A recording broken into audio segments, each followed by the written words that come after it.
Hello दोस्तों, स्वागत है आपका हमारे YouTube channel M Lucky Pandey में। तो दोस्तों, बहुत सारे क्वालिफाइड कैंडिडेट्स का डेट आ रहा था कि सर जो अलोकेटेड सीट्स हैं, अलोकेटेड जो सीट्स होंगी एम्स नर्सिंग ऑफिसर्स के लिए, उसकी डेट कब तक आ जाएगी या अलोकेशन की लिस्ट कब तक आ जाएगी। तो इस वीडियो के अंदर मैं आपको एग्जैक्ट टाइम पीरियड बताने वाला हूँ कि वो अलोकेटेड सीट की डेट कब तक आ जाएगी। दूसरा ये क्वेरीज आ रही थी बच्चों की कि सर एम्स हमें कौन सा अलॉट हो सकता है, मतलब सर मैं जैसे अनरिजर्व कैटेगरी का हूँ या मैं एससी का हूँ या मैं ओबीसी कैटेगरी का हूँ और मेरी रैंक ये है सर, तो मुझे कौन सा एम्स मिल सकता है, क्या मुझे एम्स दिल्ली मिलेगा या एम्स बठिंडा मिलेगा। तो इस वीडियो के अंदर सबसे पहले हम ये डिस्कस करेंगे कि आपको कौन सा एम्स मिलने के चांसेस हैं, जो भी आपकी रैंक या परसेंटाइल आई है उसके बेसिस पे। दूसरा ये देखेंगे कि अलोकेशन की लिस्ट जो है कब तक आने की। इस वीडियो में आपको एग्जैक्ट टाइम पीरियड बता दूंगा कि वो कब आ जाएगी शीट। तो इस वीडियो में बने रहिए एंड तक हमारे साथ। कुछ बंदे क्या करते हैं कि वीडियो को छोड़ के चले जाते हैं, फिर उनको इन्फॉर्मेशन आधी रह जाती है, फिर वो कहते हैं सर हमें समझ नहीं आ रहा है क्या है, कब तक आएगी डेट या क्या चीज है, क्या टाइम पीरियड है और कितनी रैंक जाएगी। तो प्लीज आप इस वीडियो को पूरा देखिए एंड अगर आपने इस वीडियो को पूरा देखा तो आप पूरा समझ जाएंगे कि आपकी रैंक जो है कितनी है, आपको कौन सा एम्स अलॉट हो सकता है और कब अलोकेशन की डेट कब तक आएगी। आपके सारे डाउट इस वीडियो में क्लियर हो जाएंगे। तो चलिए सबसे पहले हम स्टार्ट करते हैं कि अलोकेशन सीट्स देखते हैं कि जो कट ऑफ रैंक्स थी पिछले साल 2020 में नॉर्सेट में वो क्या थी। उसके बेसिस पे हम प्रिडिक्ट करेंगे कि हमारी जो रैंक क्या आने के चांसेस है, मतलब क्या कट ऑफ्स आएंगी और कौन कौन सा एम्स कौन सी रैंक वालों को अलॉट हो सकता है। तो चलिए सबसे पहले देखते हैं। इसके अंदर देख सकते हैं सबसे पहले ऊपर क्या है, एम्स बठिंडा है। तो एम्स बठिंडा के अंदर जो सबसे पहले रैंक गई है वो ईडब्ल्यूएस फीमेल की है। तो ईडब्ल्यूएस फीमेल की जो लास्ट रैंक गई है, और ये जो इसके अंदर दिए हुए हैं ना, ये लास्ट रैंक है, मतलब लास्ट रैंक वाला बच्चा है वो जिसको उसके अंदर दिया। इसके ऊपर वाले जितने बच्चे थे अगर उनकी रैंक होगी तो उनको सीट अलॉट हो चुकी है। अब उन्होंने कहाँ लिया, या एम्स बठिंडा में लिया या भोपाल में लिया है, लेकिन ये लास्ट रैंकिंग है। इसके अंदर जो रैंक आ रही है ना आपके सामने, ये लास्ट रैंकिंग वाला बच्चा है जिसको अलॉट हुई है सीट एम्स के अंदर। तो हम देखते हैं सबसे पहले क्या है एम्स बठिंडा के अंदर। एम्स बठिंडा के अंदर अगर आप ईडब्ल्यूएस की फीमेल कैंडिडेट है तो आपकी जो लास्ट रैंक गई है 4615 है। मतलब अगर आपका जो रैंक है 4615 के पास है तो आपका बहुत चांसेस है कि आपको एम्स बठिंडा मिल जाएगा। उसके बाद अगर आप ईडब्ल्यूएस फीमेल में देखें तो 1773 गई है लास्ट रैंक, तो इसके अंदर चांसेस है कि आपको भी मिल जाएगा अगर आपकी रैंक 17,1700 के अंडर में है तो। ओबीसी फीमेल का देखें तो क्या चांसेस है कि 3168 गई है। ओबीसी मेल का देखें तो 917 गई है। एससी फीमेल की जो रैंक गई है वो गई है 6075। और एससी फीमेल पीडब्ल्यूडी की क्या गई है 12855। एससी मेल का जो रैंक गया है वो गया 1629। और एससी मेल पीडब्ल्यूबीडी का जो रैंक है वो गया 12460।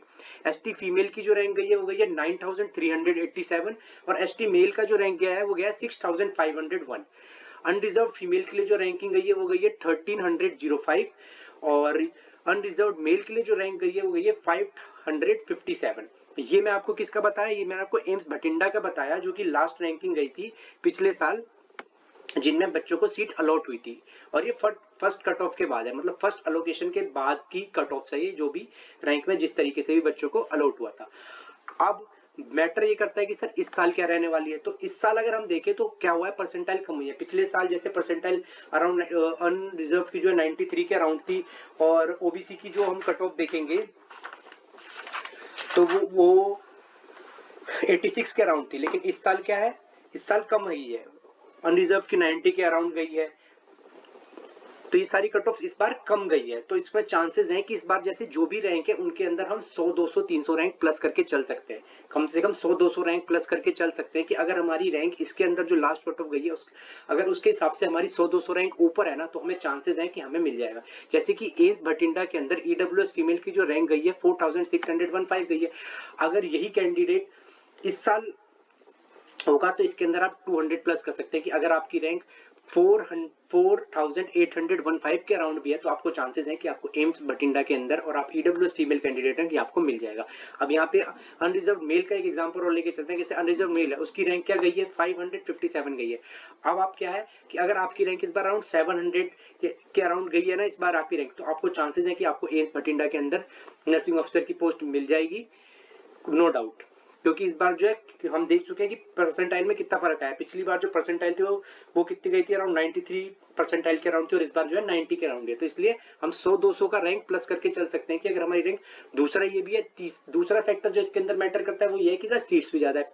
पिछली बार अराउंड 3800 समथिंग सीट्स थी, इस बार 4400 समथिंग सीट्स हैं, तो सीट में भी आया है। तो इसलिए हम 100-200 रैंक प्लस करके चल सकते हैं कि चांसेस है कि हमें सीट नर्सिंग ऑफिसर की पोस्ट पे मिल जाएगी। अगर हम एम्स भटिंडा के अंदर है तो जो रैंक दी गई है इसके अंदर मिल जाएगी। अब हम कैटेगरी वाइज और एम्स वाइज सारे देख लेते हैं कि कौन कौन से एम्स में किस हिसाब से सीट्स अलॉट हुई है। जैसे एम्स भोपाल के अंदर देख लेते हैं तो ईडब्ल्यूएस फीमेल के लिए जो लास्ट रैंकिंग गई है वो गई है 4553। ईडब्ल्यूएस मेल के लिए जो गई है वो गई है 1034। ओबीएस फीमेल के लिए गई है, ओबीसी फीमेल के लिए गई है 2398। ओबीसी मेल के लिए गई है 514। एससी फीमेल के लिए गई है 5203। एससी मेल के लिए गई है 998। एसटी फीमेल के लिए गई है 6656। एसटी मेल के लिए गई है 2285 और अनरिजर्व फीमेल के लिए गई है 1128 और अनरिजर्व मेल के लिए गई है 335। तो ये एम्स भोपाल की रैंकिंग है। अगर आपकी रैंकिंग इनके अंडर में लाई करती है, मतलब आप क्या करेंगे, हम आप इस साल का अगर देखें तो 100 प्लस कर देंगे 200 कि मतलब अगर हमारी 4700 के अराउंड में अंडर लाई करता है और हम ईडब्ल्यूएस फीमेल है तो हमारे चांसेस है कि हमें एम्स भोपाल की सीट मिल जाएगी। तो आप इसके अंदर प्लस करके चल सकते हैं। अब एम्स भुवनेश्वर की हम कट ऑफ्स देख लेते हैं। एम्स भुवनेश्वर के अंदर ईडब्ल्यूएस फीमेल का कोई नहीं है, तो कैंडिडेट जो रही है वो ईडब्ल्यूएस मेल के लिए क्या है, जिन्होंने अप्लाई करा है उनकी 3501 अगर आप रैंक है तो आपको चांसेस है। एम्स भुवनेश्वर के अंदर ओबीसी फीमेल के लिए क्या है 4993। ओबीसी फीमेल पीडब्ल्यूबीडी के लिए क्या चांसेस है 12005 रैंक है। ओबीसी मेल के लिए क्या है 2216 अगर आपकी रैंक है तो इसके अंडर में है। और एससी मेल के लिए क्या है 7804। एससी मेल के लिए क्या है 3932 और एसटी फीमेल के लिए क्या है 10378। एसटी मेल के लिए क्या है 8613 और यूआर फीमेल के लिए क्या है 3349 और यूआर मेल के लिए क्या गई है रैंक 1894। आप देख सकते हैं यहाँ पे कि क्या गई है। अब सबसे ज्यादा कई बार बच्चों का होता है कि सर एम्स दिल्ली का क्या जाने वाला है, क्योंकि बहुत बच्चों का ड्रीम होता है एम्स। अगर हम सिंपल एम्स दिल्ली पे जाके देखें तो एम्स दिल्ली के अंदर ईडब्ल्यूएस कैंडिडेट है और आपकी रैंक है 2221 रैंक है, मतलब 2222 रैंक है, इसके अंडर में अगर आपकी रैंकिंग आ रही है तो आपको चांसेस है कि एम्स दिल्ली जो है आपको मिल सकता है। एम्स दिल्ली के चांसेस बहुत ज्यादा रहेंगे अगर आप कितनी रहेंगे। अब हम क्या इस साल का देख लेते हैं, पिछले साल का कट ऑफ है, इस साल का अगर कट ऑफ के हिसाब से देखें तो हम ये समझ सकते हैं कि अगर 2400 के अंडर में आपकी रैंक है तो आपको एम्स दिल्ली मिल जाएगा। ये ईडब्ल्यूएस मेल का देखें नई दिल्ली के अंदर तो इसके अंदर पिछले साल की जो कट ऑफ गई हुई है वो कितनी है 2117 गई है। तो इस साल हम ये अंदाजा लगा सकते हैं कि अराउंड अगर 200-300 नंबर का फर्क भी पड़ता है या 200 नंबर का फर्क भी पड़ता है तो हमें अराउंड 2300 रैंक के अराउंड में अगर हमारी रैंक आती है तो ईडब्ल्यूएस मेल है तो हमें मिल जाएगा इजिली एम्स दिल्ली के अंदर कॉलेज। ओबीसी फीमेल का जो रहा है वो रहा है 2033।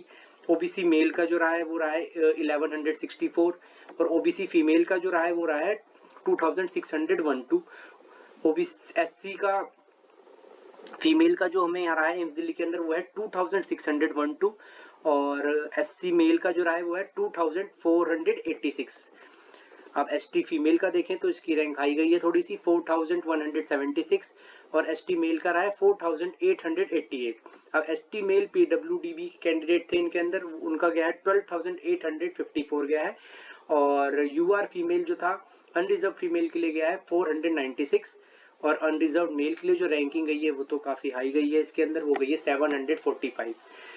तो एम्स दिल्ली का कंपटीशन हमेशा से काफी हाई होता है। बाद में कि आपके सामने पीडीएफ्स हैं, हम एक दो का और देख लेते हैं। जैसे कि एम्स हमने भोपाल का भुवनेश्वर का देख लिया, अब हम एम्स जोधपुर का देख लेते हैं। अगर एम्स जोधपुर का देखें कि तो क्या रही है, अगर आपको और भी ज्यादा इनको अच्छे से देखना है तो मैं ये पीडीएफ भी डाल देता हूँ डिस्क्रिप्शन में, आप इसे डाउनलोड करके एक बार और अपने हिसाब से भी चेक कर सकते हैं कि मेरी रैंक इसके अंदर लाई करती है। बाद में कि आपके पास स्क्रीन पे ये है ही, आप इसके अंदर से फटाफट से देख के और आप अंदाजा लगा सकते हैं, क्योंकि अगर मैं इसको फिर एक एक वाइज करके सबको पढ़ने जाऊंगा ना एंड तक तो बहुत ज्यादा लंबी वीडियो हो जाएगी।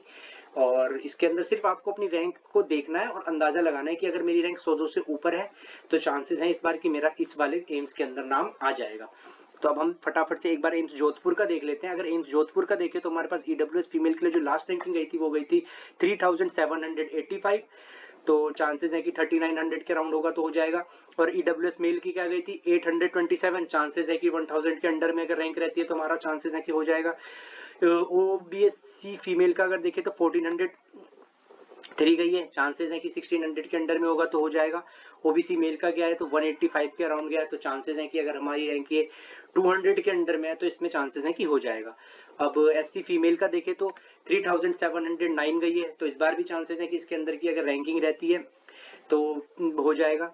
अब अराउंड 3900 के अराउंड रैंकिंग रहती है, तो एससी मेल के अंदर होती है तो 575 गई है, रैंकिंग है कि 700 के अराउंड होगा तो चांसेस है कि हो जाएगा। अब एसटी फीमेल का देखें तो 7716 है, तो देर इज चांसेस कि अराउंड 8000 के अराउंड रहता है, तो चांसेस है कि हमारा हो जाएगा एम्स जोधपुर का। ये मैं एम्स जोधपुर का बता रहा हूँ आपको डिटेल। बाद में कि और भी अगर जैसे आपका जो भी ड्रीम है, जो आपके आसपास का कॉलेज है, चाहे जहाँ आप जाना चाहते हैं, एम्स गोरखपुर हो गया, चाहे एम्स कल्याणी हो गया, चाहे एम्स नागपुर हो गया, एम्स रायबरेली हो गया, एम्स पटना हो गया, इनकी आप इसके अंदर से कट ऑफ देख सकते हैं, इनकी रैंकिंग देख सकते हैं, चेक कर सकते हैं। या आपको जोन से भी चांस लग रहा है, आप अपनी रैंकिंग के अनुसार भी देख सकते हैं कि मेरी रैंकिंग ये है तो मेरे को कौन सा एम्स मिलने के चांसेस हैं, पहला ये देख सकते हैं। दूसरा, आप अपने आसपास भी अगर आपकी रैंकिंग काफी अच्छी है तो आप अपने आसपास का देख सकते हैं कि अच्छा एम्स दिल्ली में मेरे इनलेक्स जैसे हमेशा सबकी प्रेफरेंस हमेशा एम्स न्यू दिल्ली, भुवनेश्वर, जोधपुर, ऋषिकेश यही रहती है। तो चलिए फटाफट से इसको देख लेते हैं। अब हमारे पास एसटी मेल का जो जोधपुर के अंदर है वो है 1559 है, रैंकिंग अगर थोड़ी 1600 के अराउंड की होती है तो चांसेस है कि हो जाएगा। अब अनरिजर्व फीमेल के लिए अगर देखते हैं तो 675 गई है, तो अगर इसमें चांसेस है कि अगर हमारी 750 के अराउंड भी रैंक रहती 700 के अराउंड रहती है तो हमारा चांसेस है कि हम जोधपुर में हो जाएगा। और मेल के लिए गई है 113, तो इसमें भी चांसेस है कि अराउंड 150-160 के अराउंड अगर रैंक रहती है रिजर्व मेल की तो हो जाएगा। अब इसका ये चीज भी डिपेंड करेगी कि कौन से एम्स के अंदर कौन कितनी सीट्स अवेलेबल है, तो ये अभी प्रॉपर अभी नोटिफिकेशन आया नहीं है, लेकिन इस बार है भटिंडा और भुवनेश्वर के अंदर काफी सीट्स दिखाई गई है, तो इसका मतलब है कि भटिंडा और भुवनेश्वर में आपकी मिलने के चांसेस जो है सीट्स की अवेलेबिलिटी, अगर आपकी रैंक कम है वो तो बढ़ जाएगी उसके अंदर, तो इसको आप अच्छे से देख लीजिएगा। अब बात करते हैं हम, ये पीडीएफ है, बाद में कि अगर आप बोलेंगे मैं डिस्क्रिप्शन में पीडीएफ डाल भी दूंगा कि आप अपने आप भी डाउनलोड करके इसको चेक कर सकते हैं। बाद में कि आपके सामने स्क्रीन पे है, आपको कहीं जाने की जरूरत नहीं, आप स्क्रीन पे ही देख के अंदाजा लगा सकते हैं बोलेंगे तो कि जो भी है इसमें आप आराम से चेक करके देख सकते हैं कि क्या चांसेस हैं, जो रैंकिंग के चांसेस हैं क्या है, आप इसमें आराम से इसमें अंदाजा लगा के देख सकते हैं। आपके सामने ही स्क्रीन पे है कि जो भी आपकी रैंक रहेगी, चाहे अब मान लीजिए हम एक एग्जांपल और ले लेते हैं कि एम्स पटना है, तो एम्स पटना में अगर आपका कोई कैंडिडेट है, जैसे क्वेरीज आ रही थी, और अगर आप बोलोगे ना तो मैं इसका लाइव सेशन भी कर दूंगा जिसके अंदर आप अपनी रैंक बताना और मैं उसके अंदर प्रिडिक्ट करूंगा कि आपको कौन से एम्स मिलने के चांसेस हैं। मतलब मैं आपको एक्यूरेट तो नहीं, पर मैं हाँ इतना बता सकता हूँ कि आपको कौन से टॉप के एम्स जो आपको चाहिए क्या वो मिलने के चांसेस हैं कि नहीं है, मैं बता सकता हूँ, क्योंकि पिछले साल की रैंकिंग के हिसाब से ही हम अंदाजा लगा सकते हैं कि क्या इस बार रहेगा। तो अब अगर हम एग्जांपल ले लें किसी का, जैसे एम्स पटना के ले लेते हैं, और अगर एम्स पटना में मुझे किसी ने बोला कि सर मैं ओबीसी कैंडिडेट हूँ, ओबीसी मेल हूँ, तो मेरे क्या चांसेस हैं, तो हम ओबीसी मेल वाले में आ जाएंगे और यहाँ देख लेंगे एम्स पटना के अंदर। एम्स पटना के अंदर अगर आपकी पिछले साल की रैंकिंग है ये 1871, तो इस बार अगर आपके चांसेस हैं कि आपकी 1915 के अंदर 1950 मतलब 1950 के अंडर में रैंक है, तो आपके चांसेस हैं कि आपको एम्स पटना के अंदर सीट अलॉट हो जाएगा बिना किसी दिक्कत के। यही चीज है। ऋषिकेश का ले लेते हैं किसी का एग्जांपल, जैसे किसी ने बोला आ रही थी सर मैं ऋषिकेश, मेरे को एम्स ऋषिकेश चाहिए और मेरी रैंक ये है, तो हम इसके अंदर अंदाजा लगा सकते हैं। या किसी ने बोला सर मेरी रैंक जो है 8000 समथिंग है, तो अब मैं 8000 और सर मैं जनरल कैटेगरी का हूँ, तो अब हम यहाँ पे जनरल कैटेगरी के अंदर 8000 का देखेंगे 8000 की रैंकिंग कहाँ तक गई है, तो जनरल कैटेगरी के अंदर तो 8000 की है। अब किसी ने बोला सर मैं फीमेल हूँ और मेरी रैंकिंग 1400 के अराउंड है, तो अब हम 1400 के अराउंड देखें इसके अंदर, तो देयर इज ए चांसेस कि हमें 1400 के अराउंड में कौन सी है मेल अनरिजर्व फीमेल के लिए 1400 के अराउंड में एम्स नागपुर मिलने के चांसेस हैं उसको पूरा। उसके बाद वो एम्स पटना में ले सकता है, पटना में लेने के बाद एम्स रायबरेली में ले सकता है और एम्स रायपुर में ले सकता है, इतने चांसेस हैं। 1400 रैंक है तो वो एम्स तेलंगाना में भी ले सकता है, तो मुझे इतनी जगहों पे उसकी पोस्टिंग हो सकती है, इनमें से जो उसको प्रेफरेंस वो अपने हिसाब से भरता है लोकेशन में से। एम्स तेलंगाना हो सकता है, अगर एक फीमेल है अनरिजर्व और उसकी जो रैंक आई है वो 1400 आई है, तो वो कहाँ ले सकता है, एम्स रायपुर में ले सकता है, उसका चांसेस है। उसके बाद एम्स रायबरेली में चांसेस है, इवन एम्स पटना में भी चांसेस हैं उसके बाद एम्स नागपुर में तो है ही। फिर अगर हम देखते हैं यहाँ पे एम्स मंगलागिरी में चांसेस हैं, उसके बाद अगर हम यहाँ पे फिर देखते हैं एम्स गोरखपुर में उसके चांसेस हैं, और इस बार रैंक थोड़ी कह रहे हैं कि कट ऑफ हाई जाने, कट ऑफ थोड़ा कम रहेगी, मतलब अगर 1100 है तो यहाँ पे एक बार के लिए चांस बन सकता है कि एम्स भोपाल में उसकी रैंकिंग आ जाए। डिपेंड करेगा कि क्या सीट्स कितनी वैकेंट है एम्स भोपाल के अंदर, इस चीज पे डिपेंड करेगा। अब जो दूसरा डाउट यहाँ पे आ रहा था वो आ रहा था लोगों का कि सर अलोकेशन की डेट क्या है, तो मैं आपको एग्जैक्ट टाइम पीरियड बता रहा हूँ। अब जो अब तक वीडियो में थे उस तो रहने के लिए थैंक यू। तो मैं एग्जैक्ट नोटिफिकेशन पे चलते हैं और फटाफट से हम एग्जैक्ट डेट देख लेते हैं कि कब तक। तो आप देख सकते हैं ये 2020 नॉर्सेट का है, तो इसका आप डेट देख सकते हैं कि इसकी अलोकेशन जो आई थी वो कितनी तारीख को आई थी, 18 जनवरी 2021 को आई थी। तो अब इस चीज से हम अंदाजा लगा सकते हैं कि जो अलोकेशन की जो एग्जैक्ट डेट होगी वो अराउंड 15 जनवरी से लेकर 30 जनवरी के बीच में लाई करेगी। मतलब आपका अलोकेशन जो है 15 जनवरी से 15 जनवरी से 30 जनवरी के बीच में आपकी अलोकेशन शीट कभी भी आपके पास आ सकती है एम्स की तरफ से। इसके लिए आप रेगुलरली साइट्स को विजिट करते रहिए, हमारे चैनल को सब्सक्राइब कर लीजिए। वीडियो अगर अच्छी लगी तो इसको लाइक कर दीजिए। आपको लगा कि हाँ आपके सारे डाउट्स क्लियर हो गए, इस वीडियो में हमने दो ही चीज कवर करी जो हमने बताई थी कि सर अलोकेशन डेट एग्जैक्ट क्या हो सकती है, वो मैंने आपको बता दिया कि ये डेट टाइम पीरियड जो लाई करेगा वो करेगा 15 जनवरी से 30 जनवरी के बीच में आपकी कभी भी डेट्स आ सकती है। दूसरा ये था कि सर नो एग्जैक्ट जो हम कहते हैं कि कौन सा हमें एम्स अलॉट हो सकता है हमारी रैंकिंग इस हिसाब से, तो उस हिसाब से मैंने आपको शीट भी दे दी, प्रोवाइड कर दी कि जिसमें आप देख के अपने आप भी अंदाजा लगा सकते हैं और हमने एग्जाम्पल देके समझा भी दिया कि सर ये वाली चीज है, मतलब आपकी रैंक अगर 5000 है तो आपको ये एम्स मिलने के चांसेस हैं, अगर आपकी रैंक 4000 है तो आपको ये वाले एम्स मिलने के चांसेस हैं। आप देख सकते हैं इसके अंदर पूरी शीट्स के अंदर। तो अगर आपको ये वीडियो पसंद आई तो वीडियो को लाइक कर दीजिए, चैनल को सब्सक्राइब कर दीजिए, ताकि जैसी एम्स की वेबसाइट पे कोई भी नोटिफिकेशन आती है, कोई भी तुरंत इंफॉर्मेशन आती है, वो फटाफट से हम आपको पहुंचाए। इसलिए चैनल को लाइक कर लीजिएगा, चैनल को सब्सक्राइब कर लीजिएगा और वीडियो को लाइक कर दीजिएगा। Thank you.